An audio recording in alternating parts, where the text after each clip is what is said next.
You want to build something real? Learn it from someone who already did. We at Founder Connects, we run multiple meetups. And this is Spotlight, our guest of the month. One founder, one story, and no fluff. So let's get into it. But before we do that, just smash the subscribe button so you won't miss the next one.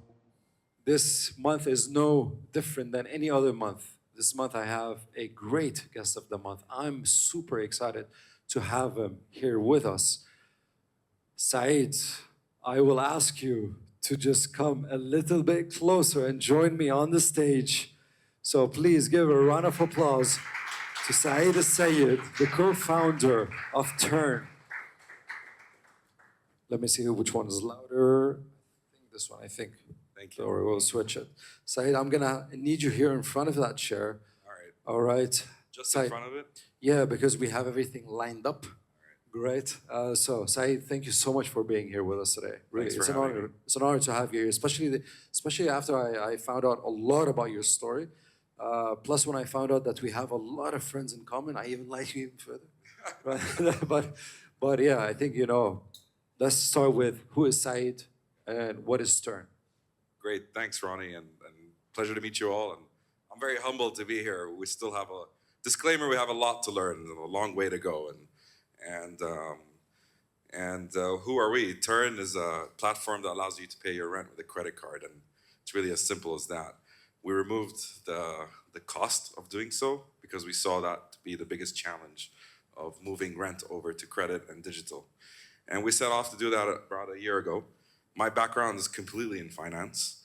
I love that industry. I love finance a lot. And this fintech has allowed me to make an impact on the biggest expense for everyone, which is rent. 30% of your income goes into rent. It's still archaic, the way we do rent. It's completely transactional. We've learned of a business model that does it in a much smarter way and attaches your lifestyle to how you rent. And by virtue of doing so, you create a lot of value and you open up a new market. And we just jumped into the deep end of the pool and really went after it. So just to understand how the app works, right? So I sign up on Tern and I put my contract on it. And then you guys send the money to the landlords and I get the rewards back. Is that how it works? Essentially, it's how it works, right? And UAE is a great platform because all contracts are digitized and standardized. So the fundamentals are there to build something like this. We have two offerings. We have something called the Alliance, where we have corporate landlords, anyone with 500 tenants plus. If you're part of that alliance, you have an easier journey. They have a managed account. If you're not part of that, it's really as simple as this. You join, you hit UAE Pass, you add your Ajari, you attach your credit card, and you put your landlord's IBAN. And all that happens on rent due day is we charge your card and we transfer it to your landlord. And every time we do that, you get rewards, something called Tern points. And these Tern points you can redeem with 200 plus merchants. And the idea is to put that wallet in your hand and have rent give you something back every time you pay it. So how do you make money? Like if you're not, making me pay for that, right? Are you making the landlord pay for it? Or no, so the landlord doesn't pay anything, the tenant doesn't pay anything. We realize the value sits in the rent payer. The rent payer at home is someone who makes the most money at home, and they're the most creditworthy person at home. That rent payer makes the big spending decisions. The airlines, the hotels, the school fees, the mortgages, the auto loans. You give that person a wallet and you put some points in it, a lot of other merchants want access to that person and they will pay a fee to get access to that person. And because rent's 30% of your income, 70% is non-rent. And it's all fragmented, right? So you have fashion, travel, dining, etc. Super fragmented non-rent. And that's where you make a lot of fees that more than cover the cost of processing a transaction and rent. So interesting. So basically you're making money from the people that are offering the rewards, basically. Correct. You sell the rewards. Okay. The goal here is to make Tern points the second currency, right? You have today it's dirhams and Emirates Skywards miles. We want dirhams, Tern points, then Emirates Skywards miles. Okay. You'll laugh. So, you've raised $1.5 million pre-seed, and not a long time ago, I think 2 weeks ago, dubizzle Group have invested in you, right? First of all, am I correct on the 1.5 million? Because we've raised almost 4 million now. The pre-seed was 1.5. The pre-seed, yeah. Put in the news. And since then, a lot of landlords themselves have invested in us. Okay, so that 4 million was before dubizzle, or? No, so it got up to 3, and then dubizzle put a 1. Okay, got it. All right. So you had approximately $3 million raised then before dubizzle. That's correct. How did you see the difference raising from a VC or even angel investors, since you had, the actual landlords at the end of the day investing versus raising that amount of money from a corporate giant? What were the differences for you? Very, very different. I mean, all three are very different. So you have a VC, and then you have the landlords, and then you have a giant operator like dubizzle. The operator obviously is very much focused on synergies, right? What can they get from your business beyond the cash investments? VCs, they mostly financial investment, then they measure what they can support you with to turn the odds in their favor, right? And if it's a VC that's well networked in your industry, then the odds of them investing in you are higher. But you got to play to that, right? You can't just like go to any VC. There are VCs that are more accustomed to your industry, and you're gonna work on that. The landlords is their customers, and that's the biggest testament you can get. And we focus on those more than anything, because if you focus on your customer investing in you, that's already an A+ on your business plan. So any VC that comes and sees, oh, this landlord has 4,000 tenants and believes in your business, who am I to say that your business is not good? And so we focus most of our efforts on landlords, and not raising from them, serving them. Okay, interesting. That's an interesting point. And when you started, basically, you have multiple clients, let's put it that way. You have the landlords, you have the renters, you have the reward providers. Do banks come into play? Because you need to do the whole transaction too, right? How were you able to put all these multiple client types in one platform while starting out? You gotta focus. They don't all come in at the same time, right? So everybody hates hearing Elon Musk stories because he's just everywhere, but he did the Fisker first, right? Which is very niche, high-end customers, and just to prove that it works, then he moved on to the Model S, a bit wider, and then the Model 3, which is mass market, and that was always his goal, right? So our goal is to have all these people on our platform, but the first is going to a landlord and allowing us to distribute. So the first phase of Tern was landlords. What would make it work for you to have Tern as an option for your tenants? It took us 3 to 6 months to just figure that out and build alongside them. We were very much involved in their property management teams. Once that's open, we had another challenge. How do we talk to tenants? How do we convince them to put a credit card on a platform they've never heard of before? Tern, to pay like 70K, 80K, 100K plus. So that was phase 2. Phase 3 is when you have all this critical mass of tenants, you have to present it to the merchants. Banks are merchants, just like any other merchant. They're the most valuable merchant in the beginning, but all merchants eventually will get access to our platform. Okay, and what was the thing that you guys have done in order to convince that person to put 70,000 dirhams in rent, on your platform? Is there a moment that you remember that, what, we did this and it actually worked? Oh, there's so many moments. I mean, we used to celebrate 1 user, 10 users, and that was crazy. You gotta build credibility. To build credibility, you gotta associate with brands that this person's already sees as credible, right? First thing, obviously, is the landlord themselves. They know that the landlord's offering this, seems credible. Second, you go to the people who are in your industry that have already built credibility, and you walk alongside them. So Visa, MasterCard, you start, saying, hey, we're doing this, look into what we're building. If you believe in it, they believe in it. And if you're doing something right and you're doing it the right way, they'll believe in it. And you start putting Visa, MasterCard, and once there's a few users, the word of mouth really, really grows. Okay. 2 more questions and I'm gonna give you the mic, so prepare your questions. So you're part of Orasea. Who are the other investors aside from the landlords? Do you have any VCs other than Orasea? Yeah, so Venture Souk was our first lead. Okay. Venture Souk and BYLD, Build, and Orasea. Those are the 3 VCs. These are the 3 VCs. Yeah, correct. Okay, and usually the first year, I've spoken to so many founders within these 2 years, and usually the first year is one of the, I wouldn't say hardest, because it continues on being hard, but it's just, most of us, we tend to have this moment of death for the startup itself. Did you have a moment of death for Tern itself? A moment, Many. moments, or No, it's many. okay, that's even after you raise the $3 million and before dubizzle, since dubizzle is quite new. Hey, raising $3 million is a responsibility. I Correct. remember almost being very nauseous, going, Yeah. what if this doesn't work? Like, I've stolen money. It's just, Stolen it money. feels weird. But look, the stress is gonna come. Focus on what you can control. Never focus on what you can't control. Know that it exists. And try as much as possible to enjoy the ride, right? Because it's gonna happen anyway. Whatever's gonna happen is gonna happen. It's your state of mind whether to enjoy it and make the most of it. And if you do that, the rest of your team sees that and will stick with you.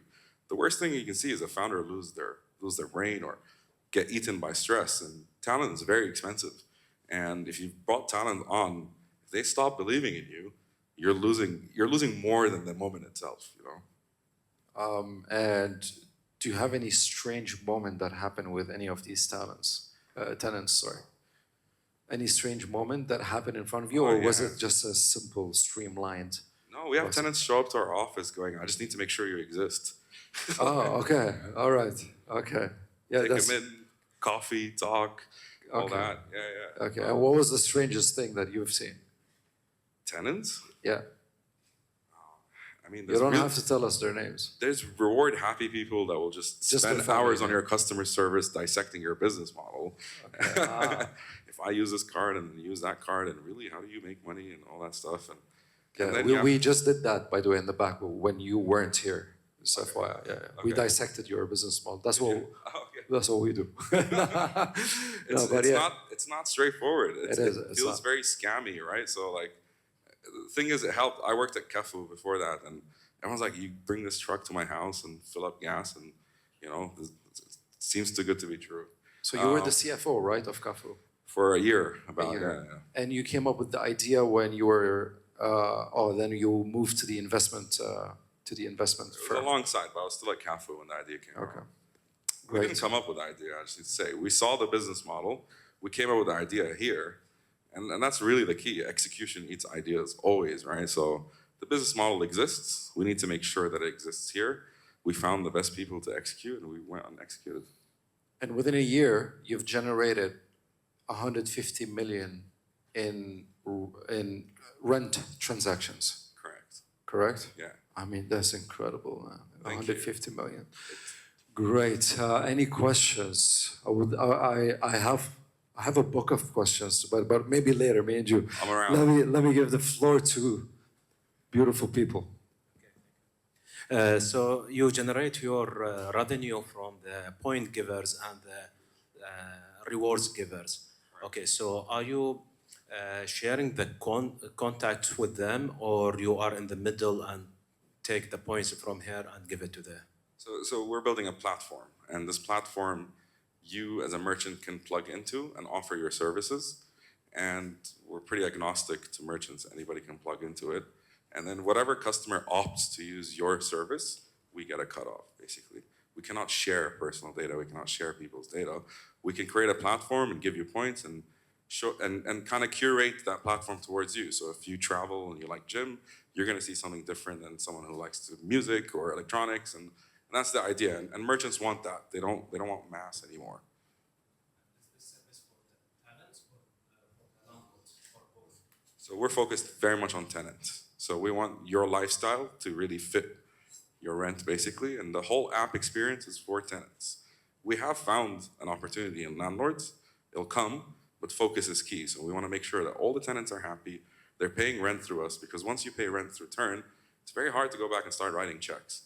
So once you have that critical mass, we're going to unlock many other opportunities. Thank you a lot. So one question, how you convince people to put toll fix and credit cards on your platform in initial stage? How do we convince people that we're credible enough to take a credit card? Okay, so it's a great question. And we struggled at the beginning, I'm telling you that.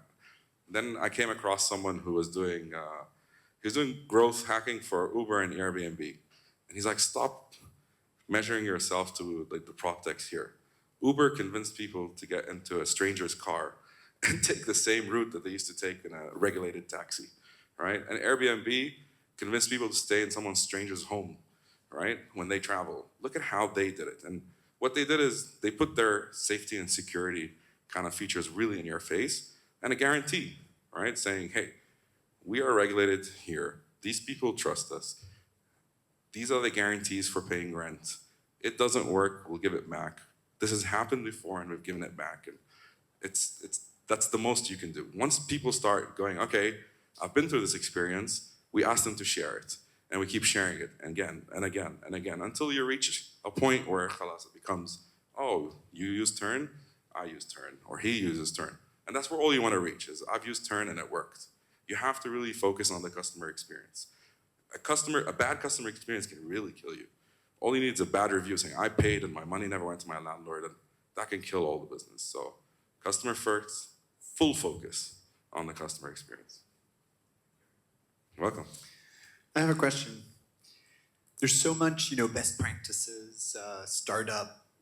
What is the, best practice or advice that's typically given to startups that for you was either, needed lots of caveats and qualifiers or is just outright terrible for you? Some bad advice, you mean? That's typically, of course you need to do it that way. And actually, that works in such a area. First we try it to do well. Look, I met a lot of people who spend a lot of time perfecting their product and saying, no, you can't just put something out there that doesn't work or clunky or... Is that the worst advice I got? Probably. You gotta launch. You gotta put a shitty product out there and learn as quick as possible. I grew up in Kuwait, and I remember when Talabat first launched, you had to go www.6albat, 6 in like the English kind of numerical meant ta, right? Talabat.com. You order something, it doesn't go through. You try 3 times, it goes through.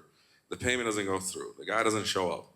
But at the end of the day, there was no other service giving you something to go on. People kept going and going, and Talabat learned again and again. And that's the Talabat you see today. Don't wait too long on launching your product, right? Just get out there, put it out there, learn, adapt, build on it. Don't spend too much time hiring too many people to make it look good. Have all the features that you want up front. Try to capture everything. Just focus on one thing. Try and do it well. Put it out there, and when people make mistakes, just overcompensate. Yeah. And don't take too many advice. So don't take too much advice. Listen, obviously learn as much as possible, okay? But have a conviction. The first thing is really build a conviction. And I saw the pitches here before and what Rony said, which is you have to perfect your 30-second speech. And there's a lot behind that. To get to a really good 30-second speech, it means you are super convicted in what you're building. There's no other way to make a 30-second speech that sells without really believing it. And every time you look to a customer, supplier, investor, you spit it out what it is you're building and they believe in it. More than what you're saying. They just look at you and go, man, this guy is not gonna stop, right? You have to do that. So advice is good. Take it, whatever works, learn on it, but believe that you are the one who's gonna do it. Well, okay, now? All right. So I run a service business. You'll see the context. And of course, the main bottleneck for almost all service businesses is talent, right? So I want to know, running this kind of, like you said, peculiar model, what has been the biggest bottleneck, whether it's like distribution or maybe just acquiring vendors or anything like that? Yeah, I mean, obviously it was a long journey getting landlords to agree and then tenants, but talent is a struggle, always. You want the best, they cost a lot, you don't have the money, right? You have to be very relentless and you have to continuously say your vision again and again. And you never know where you're gonna meet your next CTO, your next engineer, your next superstar growth hacker who just graduated from college. You just gotta keep saying what it is you're doing and putting yourself out there and not stopping. Do not complain, just keep going and going and going and going, and it'll come your way. Talent was a big blocker. When we first started, we didn't have a CTO. And when we were first raising, that was a big it was a big requirement from VCs. We met 6 that almost went through, didn't go through, and out of the blue, someone came from a high salaried job and decided to quit because he believed in what we're believing in. Because when we were talking to him, he's like, I looked at you guys, I'm like, they're gonna be big one day. And I wanna be seen, I wanna be heard, I wanna make an impact. And that was more important for him than the money. And that's luck. But luck is there if you're relentless. And it continues to be, talent continues to be a problem.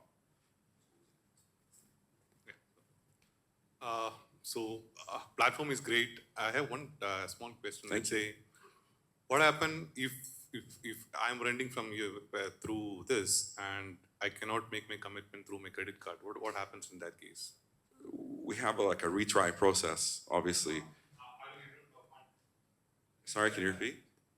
I don't have fund in my credit card, so I Yeah. committed that I will pay. We tied up everything. You're paying through this platform. Let's say Yeah. that my fourth installment got cancelled or Yeah. some So other. look, I mean, credit cards, our platform, checks, bank accounts, they're all tools to pay. At the end of the day, the onus is on you to make the payment. So same issue as if you give someone a check and there's no cash in your account, right? What happens then is you call, and if you really don't have funds, you try and delay and work it out with your landlord until you do have cash, right? It's the same thing with a credit card. Although we are digital, so it's a lot more automated, and that process is less manual, so it's actually more efficient, which means your credit card declines, you get a notice through the app, through an email, saying, hey, in 48 hours, I'm gonna try again. Do you need help? Our team will call you. It's 10 out of 10 times, honestly, your limit's reached, or the bank tried to reach you to get an authorization, or it's expired. Within those 2 days, you put your new card. The tenant wants to pay rent. They know that not paying rent is a big blocker to their credit history, right? So generally they do. But if they're being malicious, they're being malicious. Whether it's a card, whether it's a check, whether it's a bank account, there's a court for that, and they all follow the same procedure, which is the landlord just has to prove they tried to get rent from you by means of a receipt from a financially regulated institution, which is our payment service provider. Same thing as a check. They bounce it, they get a receipt that they tried, and then there's a court procedure for that. But everything else is, hey, we're gonna try and help you out to make that rent payment. Welcome. Hi. So you've raised from multiple, institutionalized investors as well. Going back and knowing what you know now, would you change anything if you were like a year back in time? Okay, we've been alive, we've been very lucky, to be very honest. No, I think the best thing we ever did was taking this product, going to a large landlord and saying, would you use it? Yes. Do you believe this is gonna change the market? Yes. Put money where your mouth is. And we took that ticket from him. Then we go to VCs and say, hey, we built something that a large landlord not will only use, is backing us because he believes it's gonna take over the market. And then those VCs quickly invested in us. And then we just went back to that cycle again and again. So every time we onboard a landlord, they just keep saying, hey, I want a piece of this. And because it's synergetic, we kept doing it and doing it. We focus on operating. Never, don't focus too much on, obviously you have to raise. Raise is not easy. But numbers speak, track records speak more than anything. If you're down in a rut, spend that night getting a customer, making them happy. That's gonna speak louder than you, I don't know, saying the same thing in a different way with a different color or reaching out to a VC that's not even in your industry, right? Spend all your time making sure that customers say, I like this product. Because at the end of the day, that's business, right? You're building something that people should like, and the best testament is that people actually use it and say, I like it, and everyone else is gonna like it. And if you have that, then you can raise money. Hi. I just wanted to ask in terms of the target renters. You said that you would have credit cards installed, you need to put in your credit card number, and through that the payments go through.